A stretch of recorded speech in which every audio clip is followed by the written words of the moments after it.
Hello అండి, welcome to my channel. నేను ఈరోజు చూపించే రెసిపీ ఏంటంటే ఆవు పెట్టిన కందా బచ్చల కూర.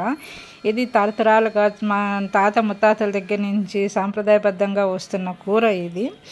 ఈ వంట చాలా బాగుంటుంది. ఆవు పెట్టిన కందా బచ్చల కూర పెళ్ళిళ్ళలో కూడా మనం చెప్పకపోయినా సరే వాళ్ళు క్యాటరింగ్ వాళ్ళు చేసి పెడతారు. అంత బాగుంటుంది కూర. చాలా ఈజీగా అయిపోతుంది, చాలా సింపుల్గా కూడా చేసుకోవచ్చు. అండ్ కడుపు నిండిన కూర అని కూడా చెప్పచ్చు. ఇంకా మనకి కార్తీక మాసం వచ్చిందంటే తప్పనిసరిగా వనభోజనాల్లోని ఈ కూర చేసుకుని తినాలి అని చెప్పేసి అంటారు. అందుకని చెప్పేసి చేస్తారు. ఇది చాలా ఆంధ్రులందరికీ కూడా చాలా ఇష్టమైన రెసిపీ అండి. చాలా బాగుంటుంది కూడా. ఒక్కొక్కరు ఒక్కొక్క పద్ధతిలో చేస్తారు కదా, మేము ఎలా చేస్తాము అని చెప్పేసి నేను చూపిస్తున్నాను. చిన్న చిన్న మార్పులతోటి అందరూ కూడా ఈ కూరని చేసుకుంటూ ఉంటారు. సో మేమేం చేస్తామంటే ఎలా చేస్తాము అనేది నేను చేసి చూపిస్తున్నాను. ఈరోజు మా ఇంట్లో లంచ్లోకి ఇదే కర్రీ, కందా బచ్చలి ఆవు పెట్టిన కూర. యాక్చువల్లీ మేము కందా బచ్చల ముద్ద అంటాము. సో అందుకని చెప్పేసి ఎలా వస్తుంటుంది. సో దీనికోసం ముందుగా కంద ముక్కల్ని చెక్కు తీసేసుకుని శుభ్రంగా కడిగి పెట్టుకోవాలి. ఇది తెల్లకంద కదా, తెల్లకంద తీసుకున్నారనుకోండి దురద లేకుండా ఉంటుంది, బాగుంటుంది. అదే ఎర్రకంద రాజమండ్రి నుంచి వచ్చేదైతే ఎర్రగా ఉంటుంది ఆ కంద ఏంటంటే తరుగుతున్నప్పుడే మనకి దురద పుట్టేస్తుంటుంది. సో అలాంటప్పుడు ఏం చేస్తామంటే రైస్ వాటర్ ఉంటుంది కదా, బియ్యం కడిగి నీళ్ళు, ఆ కడిగి నీళ్ళలో ముక్కలు వేసి ఒక 5 minutes ఉంచారనుకోండి దురద లేకుండా ఉంటుంది, చాలా బాగుంటుంది. సో ఈ కంద ఏంటంటే ఉడికించినప్పుడు కింద ప్లేట్లో డిష్లో వేసినప్పుడు అడుగున కంద ముక్కలు వేసి పైన బచ్చల కూర వేసి పెట్టామనుకోండి చాలా మెత్తగా ఉడికిపోతుంది.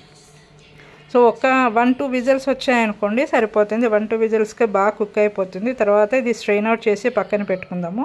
సో దీనికోసం ఆవ రుబ్బుకోవాలండి. ఆవకి ఏంటంటే మిక్సీ జార్లోని ఆవాలు, ఎండుమిరపకాయలు, తర్వాత ఉప్పు, పసుపు, ఇంగువ, నూలుపప్పు వేసుకోవాలి. ఉప్పు వేయడం వల్ల ఏంటంటే చేదు రాకుండా ఉంటుంది. మనం కూర ఎనిపి అన్నీ చేసేసరికి ఒక 2-3 minutes పడుతుంది కదా, ఆ 2-3 minutesలో కూడా చేదు రాకుండా ఉంటుంది.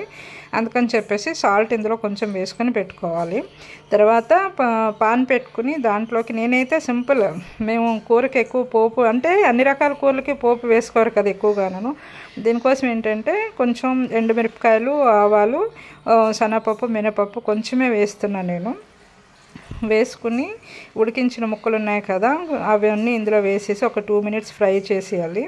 యాక్చువల్లీ నేను చెప్పాను చూసారా, 2 విజిల్స్కే చాలా మెత్తగా ఉడికిపోయింది కంద అసలు. ఇలా ఉడికిన తర్వాత దీంట్లో ఏంటంటే మనకి ఉప్పు, పసుపు వేసుకోవాలి. తర్వాత పైన పచ్చిమిరపకాయలు వేసుకున్నాం అనుకోండి తినేటప్పుడు పంటికి తగులుతూ పచ్చిమిరపకాయలు కొంచెం కారం తక్కువైనా సరే అది అడ్జస్ట్ అయిపోతుంటుంది, చాలా బాగుంటుంది. అండ్ మా నాన్నగారు ఏంటంటే కూర తింటునేటప్పుడు కూడా పచ్చిమిరపకాయ కొరుక్కుని తింటారు, అంత బాగుంటుంది కూరలో పచ్చిమిరపకాయ కొరుక్కుని తింటే. సో తర్వాత చింతపండు రసం వేసేసి ఉప్పు, పసుపు వేసి అండ్ చిన్న బెల్లం ముక్క కానీ పంచదార కానీ వేసుకోవాలండి.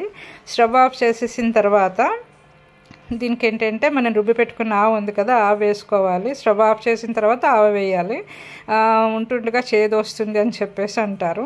ఇంతేనండి, ఈ కూర చాలా బాగుంటుంది. మేము చేసుకునే పద్ధతిలో నేను చేసి చూపించాను. మీకు నచ్చితే నా ఛానల్కి ఒక లైక్ ఇవ్వండి, ఈ వీడియోకి ఒక లైక్ ఇవ్వండి, షేర్ చేయండి, సబ్స్క్రైబ్ చేసుకోండి. సబ్స్క్రైబ్ చేసుకున్న వాళ్ళందరికీ థ్యాంక్ యూ వెరీ మచ్. చేసుకున్న వాళ్ళందరూ కూడా చేసుకోండి.